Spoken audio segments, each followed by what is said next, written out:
Yeah. Yeah. And here's the thing.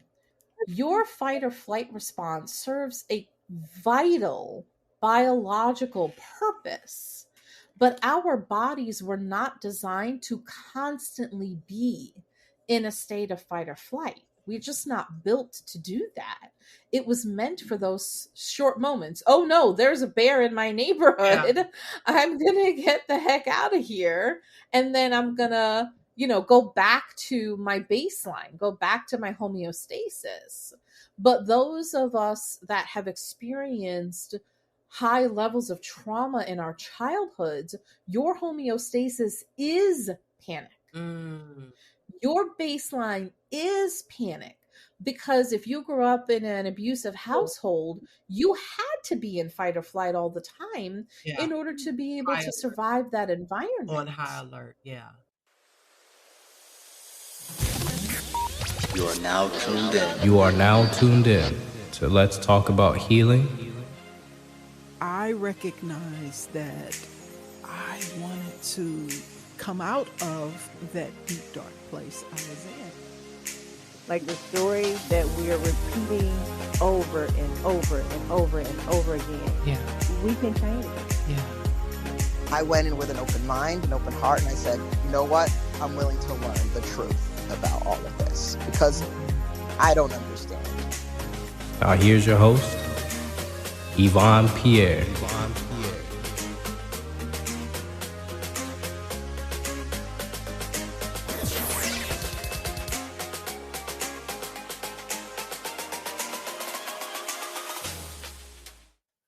Hello and welcome to Let's Talk About Healing, where I have interesting conversations with various guests on a variety of topics on healing the mind, body, and spirit. I'm your host, Yvonne Pierre. I look forward to this conversation about compassion fatigue with my guest, Natasha D'Arcangelo. She's a speaker, licensed and certified professional, counselor, and coach in a variety of disciplines, including mental health and compassion fatigue. Natasha is the clinical director of Lakewood Residential Treatment Center, a professor with Purdue University Global, and the owner of D'Arcangelo Counseling and Consulting LLC. She has 15 years as an educator, an inpatient psychiatric setting, community mental health, private practice, and mental health tech.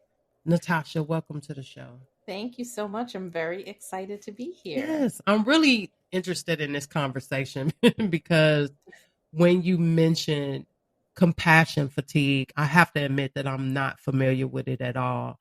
But when you explained it to me, it was like an aha moment. So I want to first start off by you introducing us and telling us what compassion fatigue is. Sure. So, and it's not something that I was familiar with until it was, something that I needed to learn about because of the clients that I was working with. Mm. So, it was first really defined in 1995 by Dr. Charles Figley.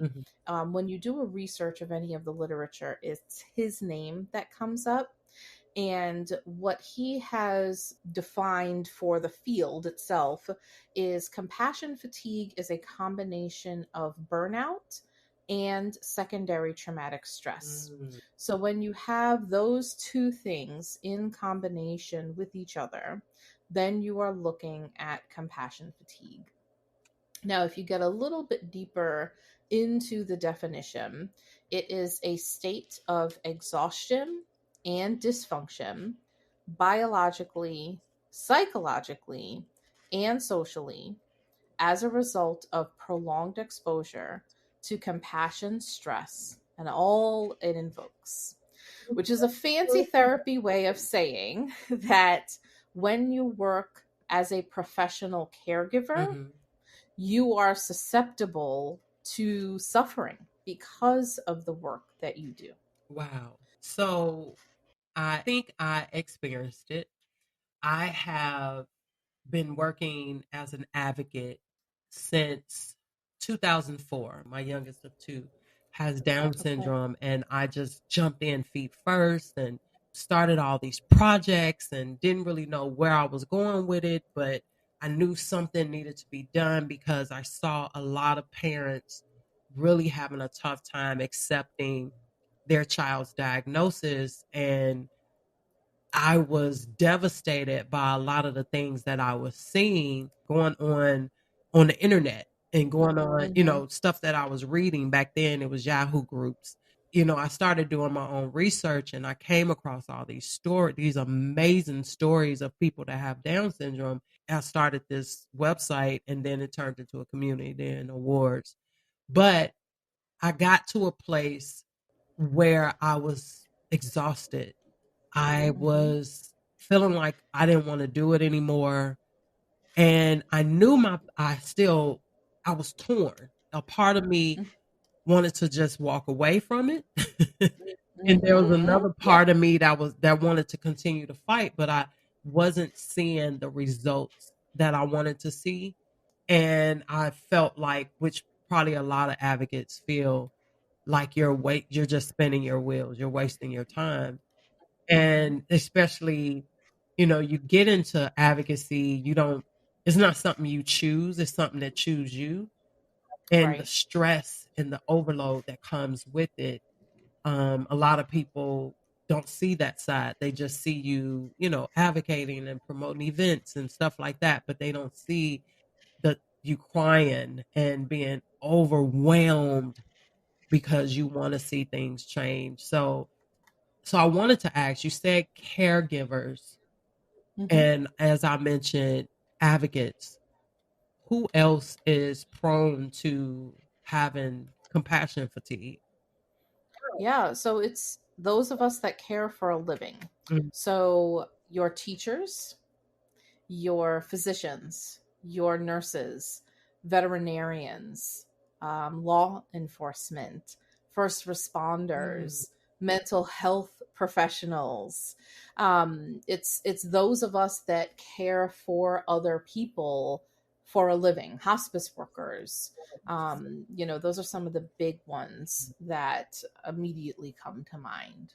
So what does it look like? Because you can easily, I thought I was depressed. Yep, absolutely. So what does it look like for someone? What are some of the signs for compassion fatigue? Yeah, and the thing is that we're really good at blaming ourselves. So that's another thing that oftentimes will happen. Yeah. When you are a caregiver, you do the work that you do because you're passionate about it. You're trying to help people, and it's that very same passion that can lead to burnout, that can lead to you experiencing compassion fatigue. But what we do is we blame ourselves and we think that there's something wrong with us. I mean, I struggled with compassion fatigue as well when I was working in community mental health. And I thought, oh, did I choose the wrong career? What have I done? I'm making a huge mistake. I can't do this. I'm no good at it.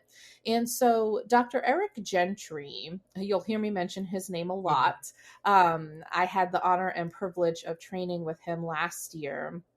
He identifies 5 main areas of symptoms that we struggle with when we're talking about compassion fatigue. The first one is physical, and those are things like feeling fatigued, you're tired, you are not sleeping well, you're taking more sick days. Then there is the psychological, where maybe you're feeling numb, you're having difficulty making decisions, even things that seem like it should be simple, right? Do you want pizza or Chinese food for dinner? And you're just overwhelmed by that. Maybe you're struggling with decreased self-esteem, right? Those would fall under the psychological umbrella. Then there's emotional, and those are things like feeling irritable, feeling overwhelmed. You have this emotion of dreading going to work. There's just this pit in your stomach. There is the spiritual, where you are avoiding your friends and family. Maybe you are experiencing feelings of hopelessness. You are not engaged in activities that you used to be engaged in. Maybe you used to be, part of a chorus, and you didn't really quit, but you just stopped going to practice, and week after week after week you're not going anymore, and now it's 3 months down the road and you're kind of embarrassed to go back and you don't have the energy to go back. And then finally there's the professional. So maybe you're having decreased productivity at work. Many of us as caregivers have to enter notes into the computer, and you're just staring at the computer. Your mind is blank. You may feel like you want to quit your job. You may be having memories of work follow you home. So you're not at the hospital anymore, but you are, it's playing in a loop in your brain. So those are the 5 main categories of symptoms: the physical, the psychological, the emotional, the spiritual, and the professional.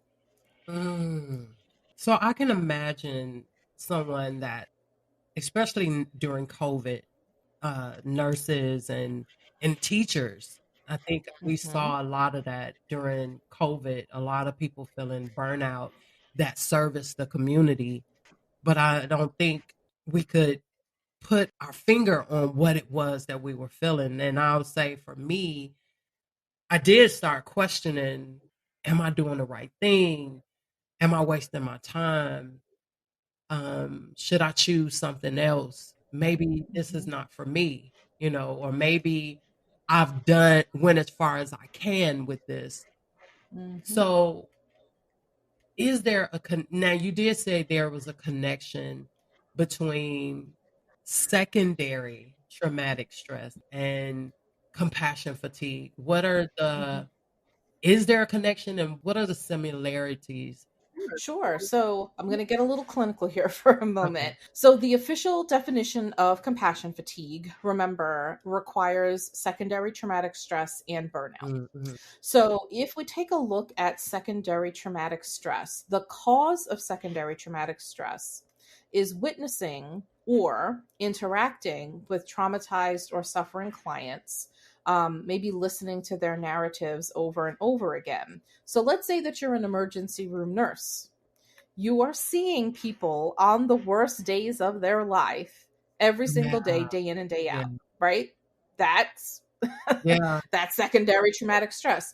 So what happens is the symptoms are almost identical to PTSD, post-traumatic stress disorder, especially in the categories of intrusion and avoidance symptoms. So what that means is in the DSM, which is kind of the mental health textbook. It's essentially the dictionary of mental health diagnoses. And when you look at the definition of post-traumatic stress disorder, you have to meet a certain number of criteria in order to actually be able to be diagnosed with PTSD. And part of those criteria are subcategories of intrusion and avoidance. Intrusion is when you have thoughts coming through that you don't want to be coming through. You're not actually voluntarily thinking about them. They're popping into your brain when you don't want them to. And a good example of that may be, let's say that as a mental health professional, I specialized in working with folks that had pretty extensive histories of trauma. And so oftentimes I would hear these horrific narratives of things that the clients that I worked with lived through. And so if after my session with a client, that scenario was playing in my head like a movie, even when I didn't want it to be, that would be an example of intrusion. And then the avoidance part is where you're trying to avoid things that remind you of those situations. So let's say that the client that I was working with who had this particular trauma narrative, it happened in I'm just going to say museum. I don't know. I'm kind of just coming up with a theoretical thing here. I may start avoiding museums because even though that person's trauma is not my trauma, I'm carrying it around in my system. And the museum has secondarily, that's why we call it secondary traumatic stress, has secondarily become a negative place for me. And I never had that before I heard this narrative from this client who had a traumatic experience in a museum. So that's how it's similar to PTSD. It's those intrusion and avoidance symptoms. And the thing with secondary traumatic stress is the onset is gradual. You don't wake up one morning and all of a sudden have secondary traumatic stress. In fact, we are usually not the first ones that notice that this stuff is going on. It's usually the people around you, your family or your colleagues, and they may say something to you like, "Oh, I don't know. You just don't seem quite like yourself. You're coming in, you seem to be dragging, you're a little irritable, and I notice that you're not talking to clients the way that you used to." And most of us will get defensive, right? Yeah. I'm fine. There's nothing wrong with me, and But if you're hearing those kinds of things, take a step back, take a deep breath, and pay attention. People are bringing this to your attention because they care about you. And we may not be able to see this in ourselves. In fact, we usually don't. So post-traumatic stress is when you get it firsthand, and Yeah, secondary is the trauma that you've taken on from somebody else, a client or something like that.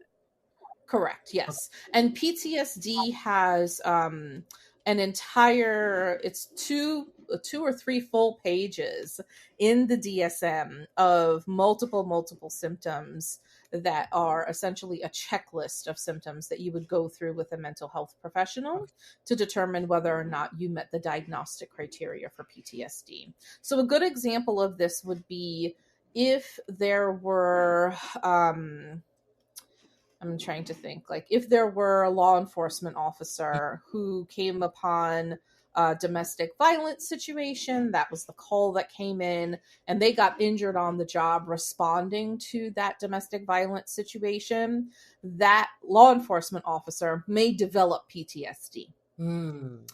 But as the therapist listening to the narrative of that law enforcement officer, I may develop secondary traumatic stress.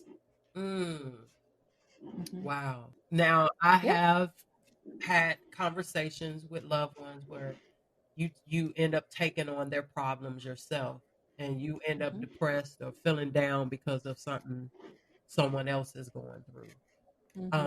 But I'm curious too to ask, you say like law enforcement and advocates and caregivers, but could compassion fatigue also impact like artists?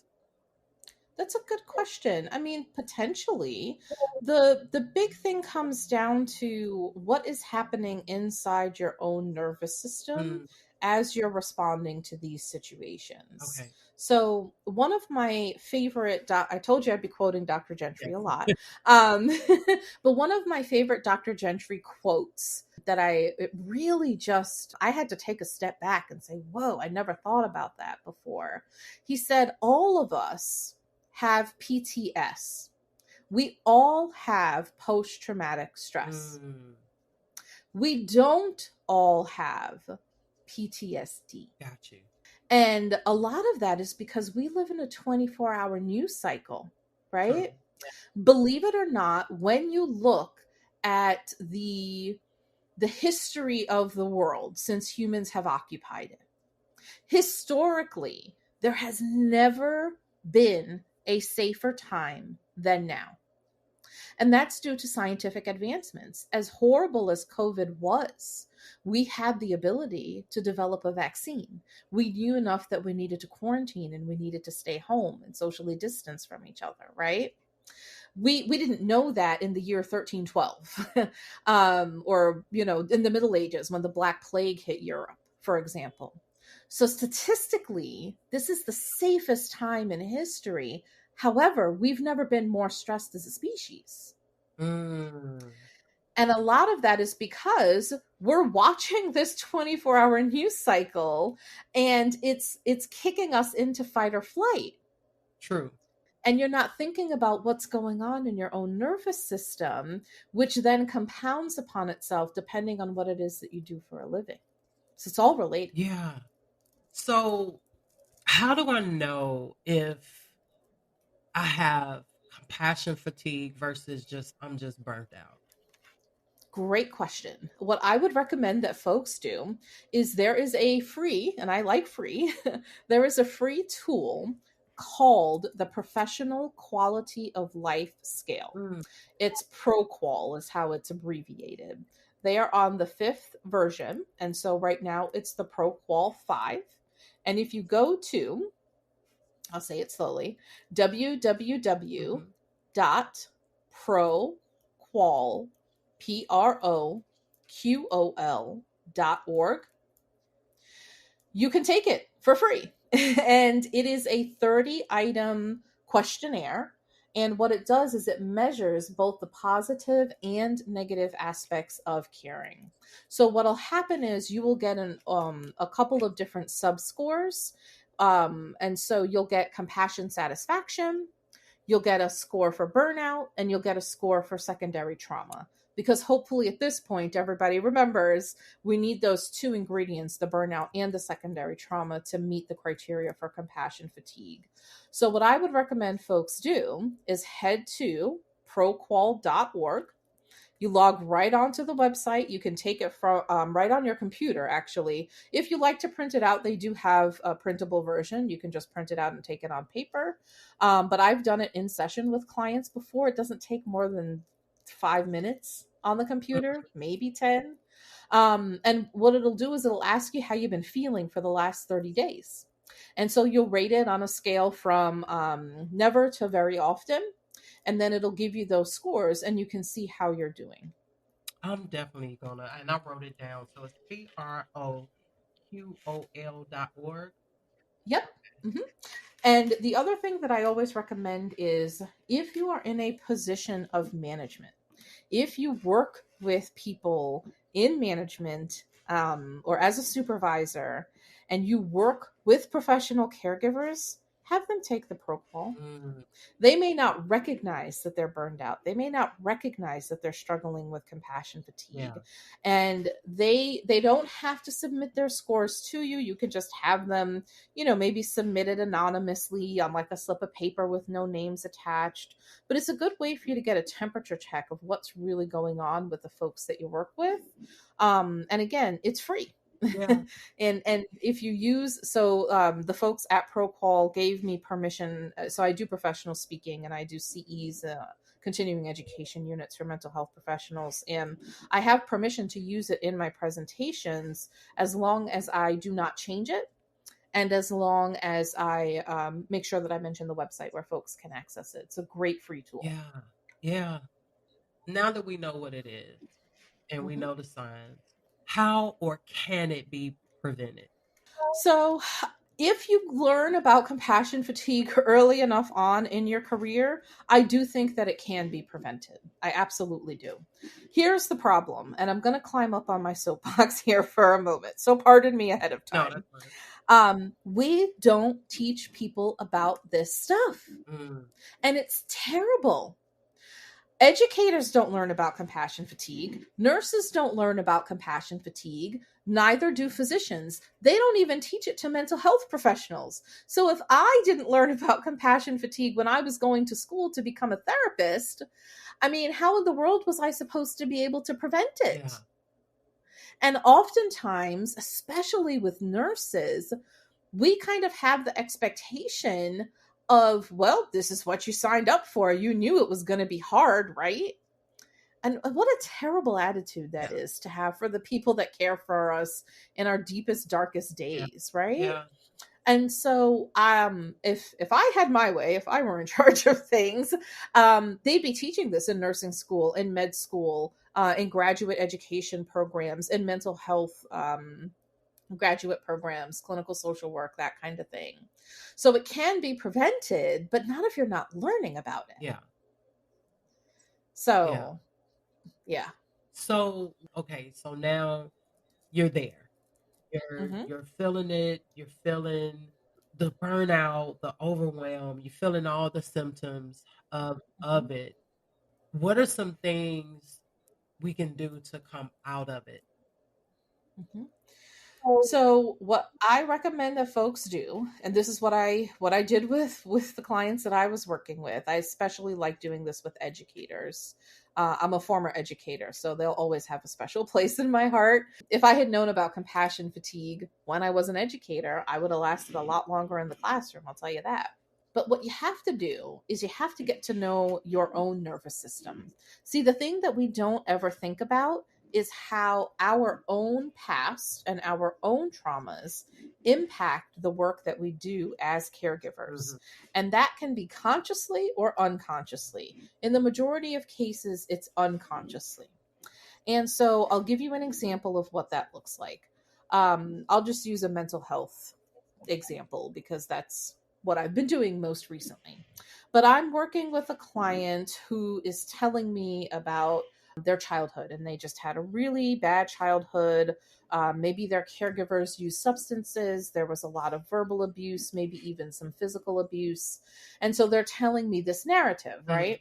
So I'm sitting in session with this client, and guess what? I grew up in a household like that, right? Let's say that I grew up in a household where my caregivers used substances and they were verbally and physically abusive to me. Not consciously, not on purpose, my nervous system is going to get activated. My fight or flight response is going to kick in. And now I'm sitting in session with this person, but my nervous system thinks that I'm about to die. You're triggered. Correct. Yeah. Exactly. And so here's the problem. I don't listen to my nervous system. I don't fight my client. I hope not. And I don't flight out of the room because this is the client that I'm working with and I'm with them for the next hour. So instead, I ignore my nervous system and my muscles get more and more tense because I'm ignoring every instinct in my body that's telling me to get out of there. And I leave that session and I am ready to pass out. I'm just exhausted. And I might have to do another 4 sessions that day, right? Yeah. No wonder at the end of the day, I don't want to talk to anybody in my family. Yeah. And think about how that would play out for nurses. Think about how that would play out for educators who are managing 30 brains at one time with all kinds of different traumatic backgrounds. Here's the other thing that I found. The longer that I do this, the more I realize those of us that go into caregiving professions almost always go into a caregiving profession because of something that happened to us. Yeah. We do it because we had abuse as a child, or we had some kind of horrific medical situation that inspired us to become a nurse, right? Yeah. And so it's those very same situations that drove us into the field that also activate our nervous systems. So what I teach folks to be able to do is differentiate between a real threat and a perceived threat. And here's how I do this. And I would encourage folks at home listening to write this down if you're in a position to do so. I have them make a little chart for me. And on one side is causes, and on the other side is effects. And I have them write down on the effects side of the paper, what are some of the negative impacts of stress on your mind and on your body? And I'll get answers like, I can't sleep, and I'm irritable, and I'm anxious, and I have no appetite, and that list can go on and on. Then I say, okay, great. So what are the causes of stress in your life? And a typical list that I'll get is, my family, my job is stressful, expectations of other people. I'm worried about finances. I'm worried about climate change. I'm worried about the political, atmosphere in the country, right? That's like a typical list that I'll get. And I'll say, okay, so I want you to take a look at the causes side of your paper. And I want you to tell me which of those things right now in this present moment is posing a life-threatening danger to you. And folks always pause and they look at me because they think I'm trying to trip them up, which I'm not. It's a genuine question. And then they say, well, when you ask it like that, Nothing right now is a life-threatening danger, but my high blood pressure could be, and I'm like, yeah, your high blood pressure could be, but right now in this present moment, is it a life-threatening danger? And then I get no. Yeah. And I'm like, okay, so here's what I want you to think about. You are going through your day responding to the majority of things happening in your environment, in your life, as though they're a life-threatening danger in the absence of an actual life-threatening danger. And so what's happening is your nervous system is completely worn out. Now, I'm not saying that you're doing this because there's something wrong with you or because you're broken or defective in some way. What's happened to every single one of us is we have traumagenesis. We have gotten to this point in our lives having experienced a multitude of different things that taught our nervous system what was dangerous. Yeah. And sometimes our nervous systems do a great job of categorizing those things. So let's say that you're allergic to peanuts, but you don't find that out until you have an anaphylactic reaction to peanuts. Right. And now your nervous system is like, stay far, far away from peanuts. Okay, right? Yeah. We can actually classify that as a life-threatening danger. But you know what else your nervous system classified as a life-threatening danger? Middle school. when you had to get up in front of the class and give a presentation and you forgot what you were about to say and everybody laughed at you. Yeah. Your nervous system put that into the classification of things that'll kill you, but it won't. True. It won't. Yeah. But you fast forward to present day, that's why you can't give any presentations at work, because your nervous system thinks you're going to die. Yeah. Yeah. Right? And so we go through our days and we go through our lives fighting against all these things that are not actually going to kill us. So what I tell people is this. Number one, you have to get really good at recognizing what's going on inside your body. And most of us are really bad at that. Yeah. We don't recognize that we've gone into fight or flight mode. But here's the giveaway that your nervous system always tells you. You've got muscle tension. So right now, if you did a body scan and I asked you, asking the folks listening, do a body scan. Take stock of where your muscles are tense right now. Right? Yeah. My guess is that if you're listening to this podcast, you are not currently in life-threatening danger. So there is no biological reason for you to have tense muscles right now. Yeah. What's happening is your nervous system is telling you that you're in some kind of life-threatening danger, but you're not. It's a perceived threat. It's not a real threat. And so if you learn to listen to your body and pay attention to what's going on, you can interrupt your threat response. That is a secret superhero power that everybody has that most people don't know they have the ability to do. And here's how that works. So the first coping skill that Dr. Gentry always teaches folks is the wet noodle. I promise you're going to remember that name.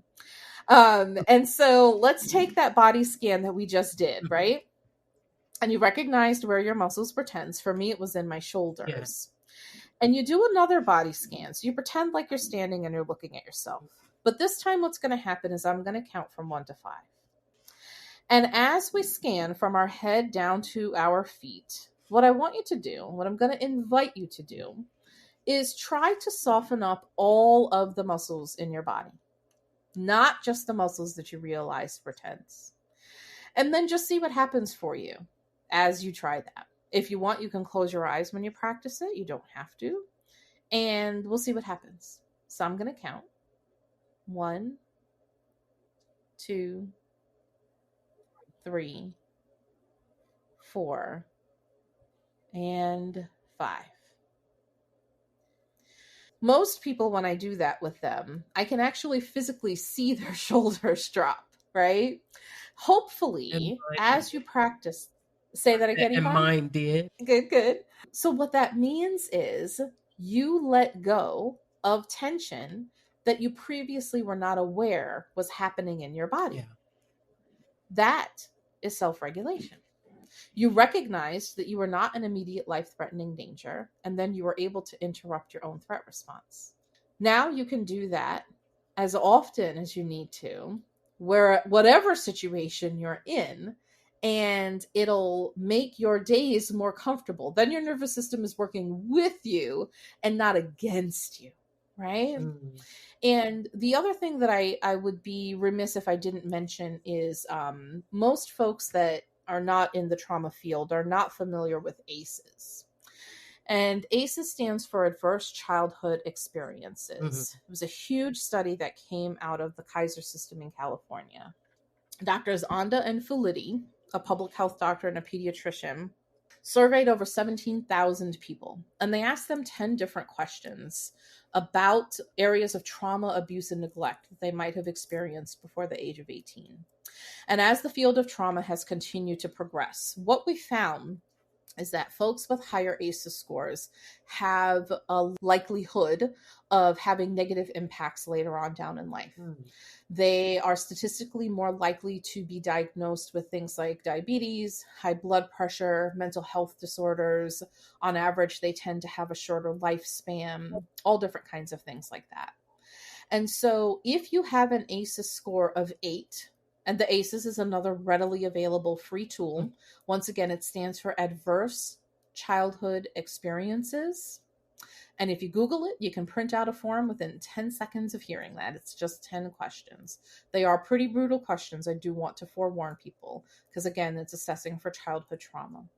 But if you have an ACEs score of 8 and you experienced a really significant amount of trauma in your childhood, you're going to spend a lot more time in fight or flight mode than somebody with an ACEs of 1. And I'm not saying that one situation is more right or wrong than the other. It's just a statement of fact, like how I have curly hair. Yeah. Right? Yeah.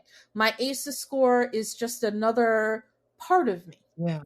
And it's an important thing for you to know, because if you don't know your ACEs score, you're not aware of how much time you're spending reacting to your environment for something that probably happened to you when you were 4.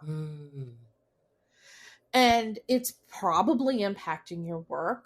It's probably impacting your relationship with your romantic partner. It's probably impacting your relationship with your kids. You know, I'll work with clients and they'll tell me, you know, I screamed at my kid the other day and it was my mother's voice coming out of my head and I was horrified. And I locked myself in my room and I cried. And what I say to them is, I understand that you're feeling regretful about it. And also, that was your ACEs coming out. That was your childhood trauma. Yeah.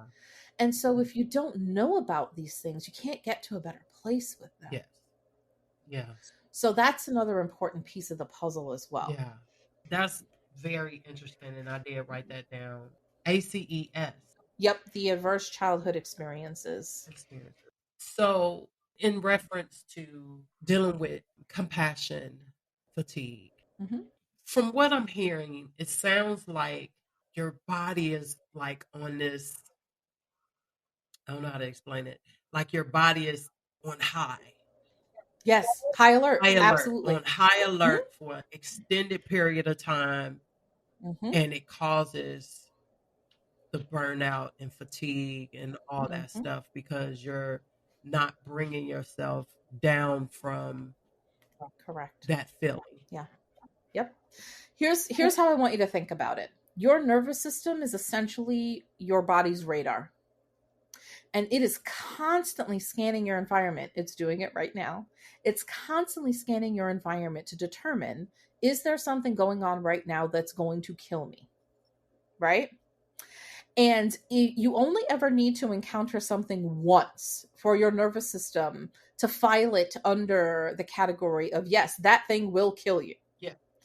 And so every afternoon, here's a good example of this. Every afternoon, I take my dog for a walk. And if one day we came across a bear in my neighborhood, I would go into fight or flight mode, right? Yeah. Thankfully, she's only 10 pounds and I could scoop her up and I'd run back to my house and I'd slam the door behind me and I'd, well, that was absolutely terrifying. I never want to do that again. Yeah. But I would come down out of it. Most of us never stop running from that bear, Mm. even after we've locked the door behind us and we're back in our own Yeah. house. You bring it home Yep. constantly, like Mm-hmm. go into this trying to analyze and break it down. And I can literally see how that can damage, Mm-hmm. and not just you mentally, emotionally, spiritually. Wow. Yeah. Yeah. And here's the thing. Your fight or flight response serves a vital biological purpose, but our bodies were not designed to constantly be in a state of fight or flight. We're just not built to do that. It was meant for those short moments. Oh no, there's a bear in my neighborhood. Yeah. I'm going to get the heck out of here. And then I'm going to go back to my baseline, go back to my homeostasis. But those of us that have experienced high levels of trauma in our childhoods, your homeostasis is panic. Mm. Your baseline is panic. Because if you grew up in an abusive household, you had to be in fight or flight all the time in order to be able to survive that environment. On high alert. Yeah. Exactly. Yeah. And I can see how that caused diabetes, high blood pressure, all those things. And I've had a traumatic childhood, and I have diabetes, I have a heart condition, and all those things. But what I've learned to do, and I wish I would have learned sooner, but I meditate daily. I do a lot of things to calm myself and to stay and to remain calm throughout the day. If I feel a certain way, I would literally take a moment and go meditate. And I have my son do it as well. Yeah. So, wow. And meditation is a great tool, but not if your nervous system thinks you're about to die. So the first thing you have to do is you have to let your nervous system know that it's a perceived threat that you're facing. Because I can't tell you how many clients I've worked with who tell me, don't tell me to meditate. It doesn't work for me. And I'm like, well, no, it's not going to work for you. Your nervous system thinks you're about to die. You need to get yourself into a relaxed body first. Yeah. And it's really mental. Absolutely. There's a great book on this if folks are looking for additional resources. It's called The Body Keeps the Score. And a heavy read. I do think it's a worthy read, but it is a heavy read. It's written by Dr. Bessel van der Kolk. And he talks about how we continue to hold on to things in our nervous system for years and years and years after the actual event has happened. And it is your body's way of trying to keep you alive. I mean, let's say that you had an allergic reaction to a peanut when you were 1. Yeah. I don't have any memories of being 1, right? But your nervous system is going to remember that for you, again, in its attempt to keep you alive. Yeah. That's and you may not happening. Even know why you're reacting to it that way. Absolutely. And I'm so glad you said that, Yvonne, because here's another point I want to make. Oftentimes, clients that I speak to will get frustrated because they'll say, I was standing in the middle of Walmart and all of a sudden I was having a panic attack and, nothing changed. I don't know what made me have that panic attack. And I'll say to them, here's the thing though. We don't need to know what caused the panic attack, like what the trigger was. What you need to know is that in that moment, your nervous system detected something that it thought was going to kill you. And so you need to recalibrate your nervous system, look around your environment, and determine, is there a life-threatening danger here? Is there a bear loose in Walmart, right? And if there's not a bear loose in Walmart, guess what? That's a perceived threat. And you don't need to be in fight or flight mode, and you can use the wet noodle, which is only one technique that Dr. Gentry covers. You can use the wet noodle to get yourself back into a relaxed body. And you may have to do that 5 minutes from now. And then you may have to do it again 5 minutes from then. But you learn to have your nervous system work with you. And for many of the clients that I first introduced these tools to, they may have to get themselves into a relaxed body 100 times a day. Yeah. right? Yeah. But it is amazing. And I love this moment where we're, I haven't seen them in a week and their homework assignment was to go out and practice self-regulation. And they come back and I'm like, how's it going? And they say to me, wow, Yeah. I can't believe it.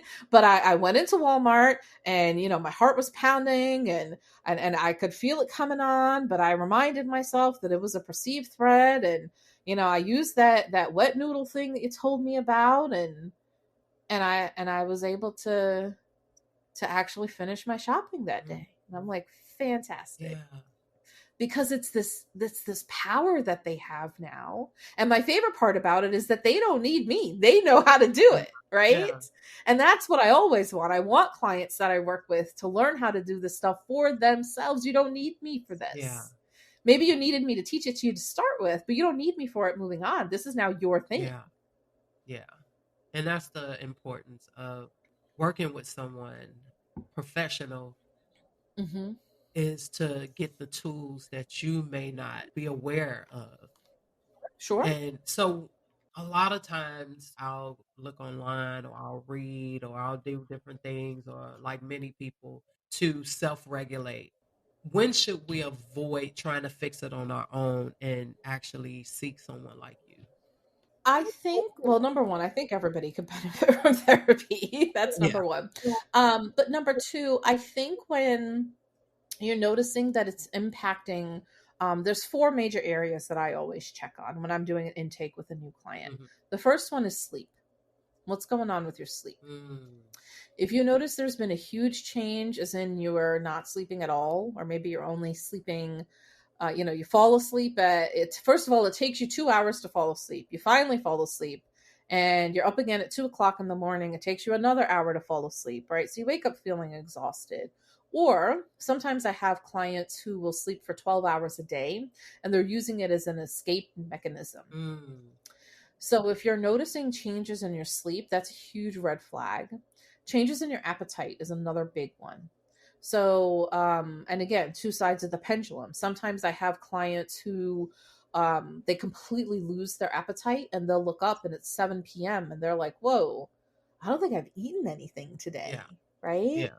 So if you're noticing a lack of appetite, or maybe you're losing weight without intending to, huge red flag. Again, opposite end of the pendulum. Yeah. Are you eating everything in sight and you're stress eating and you're putting on weight that you're not intending to? Mm. So that's another big one. The other one is concentration. And that goes not just with things that, some of our jobs we may not enjoy them and it's hard to concentrate, but I'm also talking about things that you like to do. Your favorite TV show or your books that you like to read. And you are just staring at this book and you have maybe read the same page 20 times. You have no idea what you just read. Mm. So pay attention to any changes in concentration. And then also issues with memory. Hmm. So, and sometimes that's a sign that you've just got a lot going on in your brain. I've had it happen before where I'm super stressed out, right? I've just got a lot going on and I'm on my way home and I'm like, don't forget to get gas. Don't forget to get gas. Don't forget to get gas. Don't forget to get gas. And what happens? I pull into my garage and I'm like, oh crap, I forgot to get gas, right? But there's just so much on my mind and my brain forgot it. So those are the 4 main areas that I always check into. So your sleep, your appetite, your concentration, and your memory. If you're noticing stuff going on with those things, it's time to seek out professional help. If you're struggling with suicidal thoughts, it is definitely time to seek out professional help. If you're having a lot of people come up to you and say, you just don't seem like yourself, I'm really worried about you, it's probably time to seek out professional help. Mm. And honestly, the other thing is we know ourselves, right? Yeah. So if you're walking through your day and weeks are going by or months are going by and you're like, I am just not the person that I used to be and I miss the old me, it's probably time to seek out professional help. Yeah. And I think it's a good thing to do as a maintenance, just like we do with everything else. We go to the doctor, do our annual checkups and anything else. We have to get past thinking that there's something wrong for you to go talk to a professional. And I know culturally in the Mm-hmm. Black community, there's a stigma. It's getting better, Mm-hmm. but there's a It stigma is. around seeking mental health, and there's been a lot of people, a lot of celebrities talking about it more and Mm-hmm. bringing a lot of attention to it because it is something, that I think everybody, like you said, everybody can benefit from, and not just one area of your life, but just as a maintenance. I think I don't think, I know it's a really good thing to work on yourself. And It's like your oil change in your yeah, car. You don't wait until your car is broken down on the side of the road to get your oil change, yeah, right? You get your oil change every, I should know this, what is it, 3,000 or yeah, 4,000 yeah, miles? And you do that whether or not your car is, functioning optimally. And here's the other thing I think folks don't necessarily know. You don't have to be in crisis to go to therapy.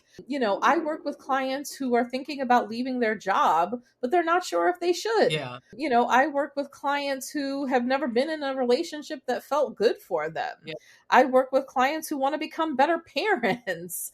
I work with clients who are, anxious about giving public speeches and they don't know why. So you don't have to be in crisis to go to therapy. yeah, And I don't think that we talk about that a yeah. lot. I just had an aha moment when you said when you said someone struggling with giving a speech. I've never thought to go to speak to someone about why I'm struggling with giving a speech. Hmm.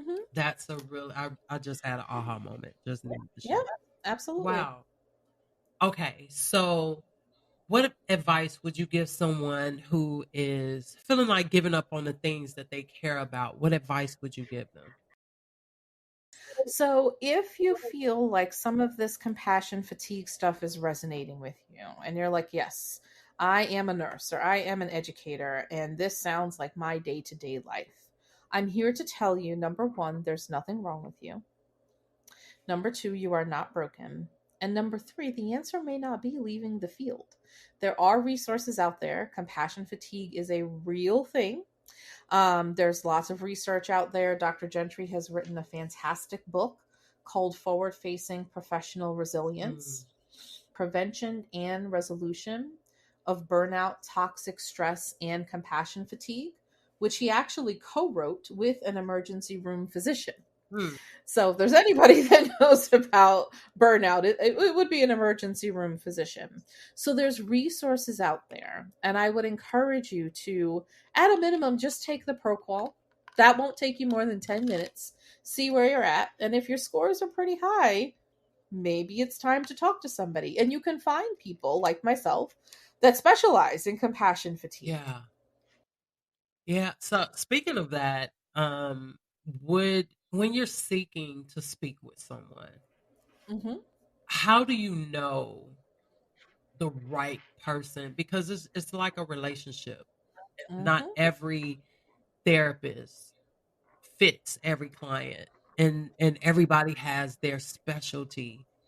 So Mm-hmm. how, if someone's looking for, well, if they're listening, they know to come to you for Mm-hmm. compassion fatigue, but Sure. how would they know if there's something specific that they need help with? How do they know Mm-hmm. how to find that person that fits perfect? Yeah, that's a fantastic question. Well, here's what I always tell people. Number one, most of us are going to be limited by who's in network with our insurance company. And you can still search by who's in network with your insurance company and take a look at their website. Take a look at their Psychology Today profile.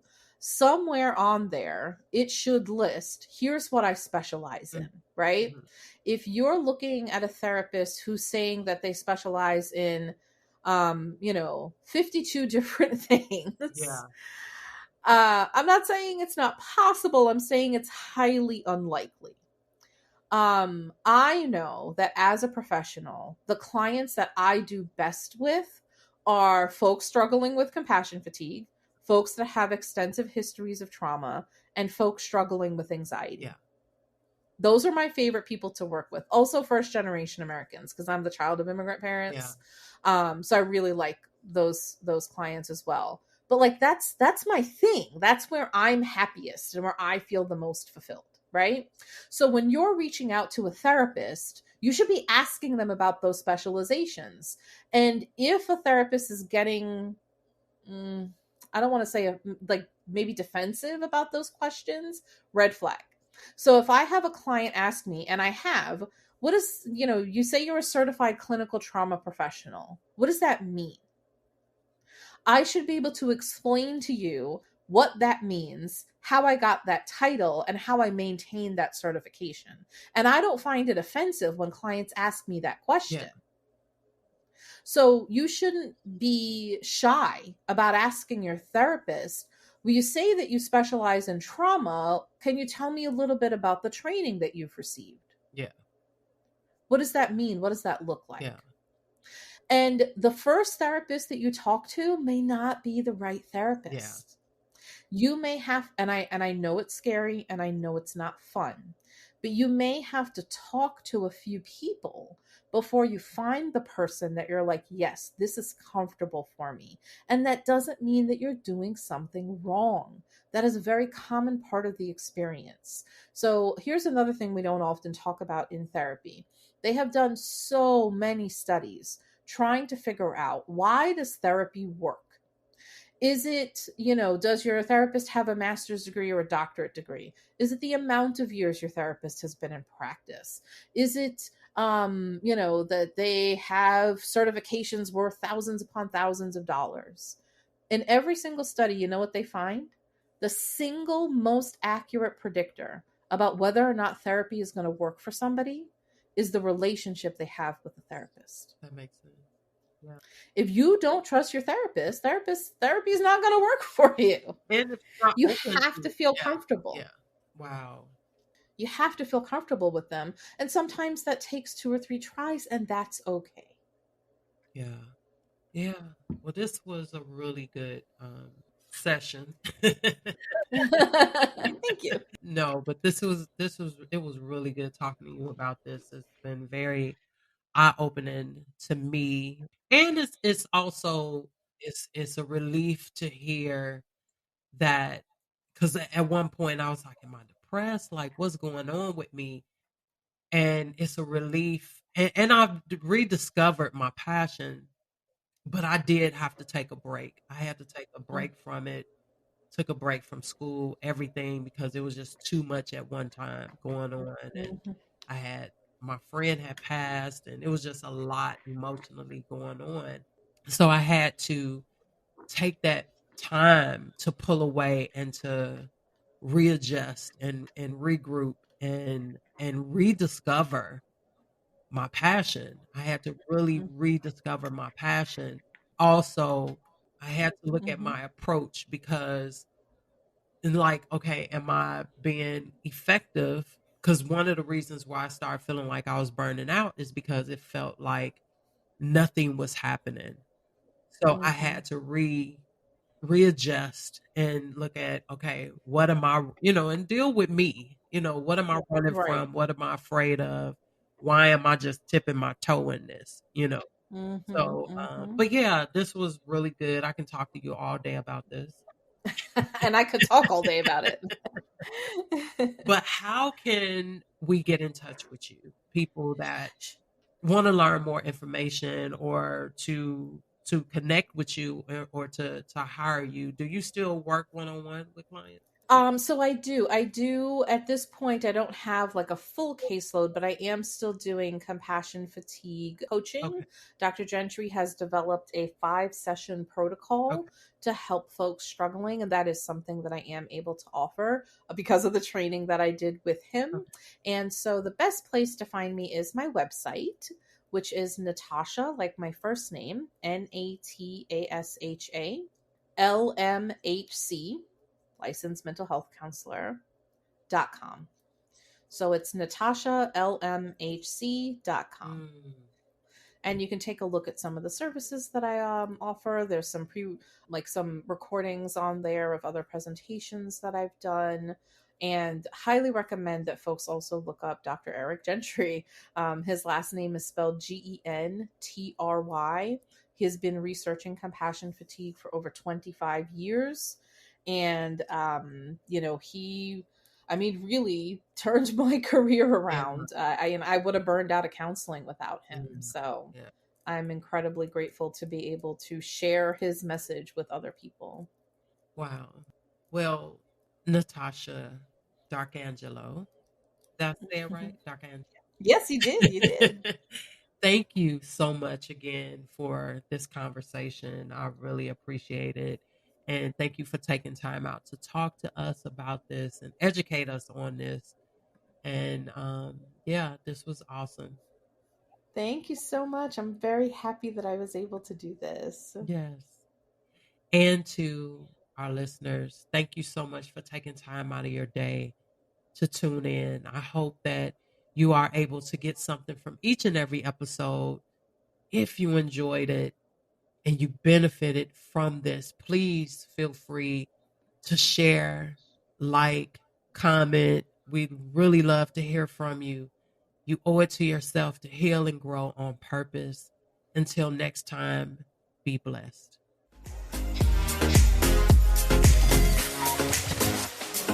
Thank you for tuning in to Let's Talk About Healing with Yvonne Pierre. We hope you enjoyed the show. Be sure to subscribe, like, and share.